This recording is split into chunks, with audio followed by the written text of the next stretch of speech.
The desert climate is harsh and unforgiving, not associated with cultivation or luxury. But a handful of southern Israel winemakers are out to change that notion by reviving the ancient Nabatean practice of making desert wine. This is the new frontier, and anybody who gets in now is, headed for a wonderful, exciting ride. Extreme drought and drip irrigation means better water control and improved grape quality. Drastic day versus night temperature variations help balance acidity, and pesticide application is a fifth of the standard because insects don't thrive in arid climates. Grapes are picked by hand, and harvest is midsummer rather than late fall.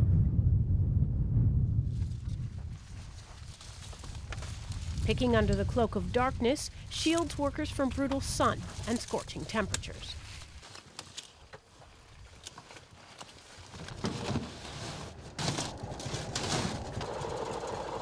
From sand to refrigerated trucks, grapes are moved to the winery for crushing. By daylight, the mechanical steps lead to fermentation and then finished product. How do desert wines compare? It doesn't really matter if it comes from the high mountains or the desert or the valleys. What's important is the quality of the wine, and this wine is a quality wine. When you're talking about the desert, you think about the upper layer, which is the sand.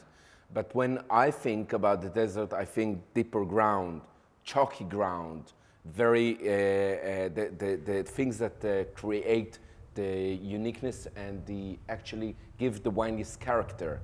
So I don't think about cactus or cowboys or sandy hills, but I think I see it as a terroir, as an environment that the vine can grow. You see, in the desert, when you think about desert, you need to think about contrast. You think hot, you think dry, you think rough, you think survival, but you have to remember that the height is 800 meters above sea level. And that gives it the coolness. The second thing is that in the desert we harvest very early. So what we get is a lot of acidity, and acidity means freshness.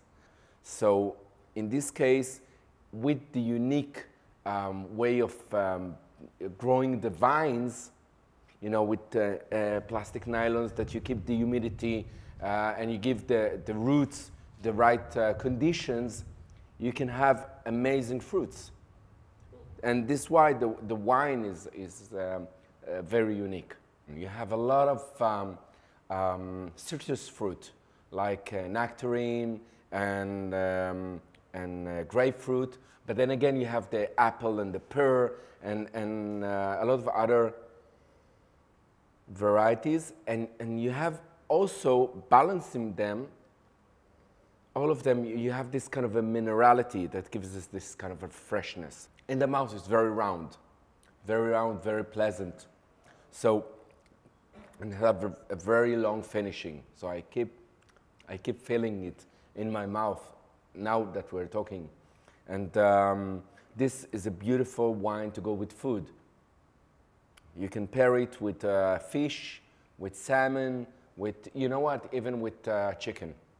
A nice roast chicken will go beautifully. Wine connoisseurs are also taking notice. Vintners report desert wines are starting to pop up on menus from New York to Europe to Asia.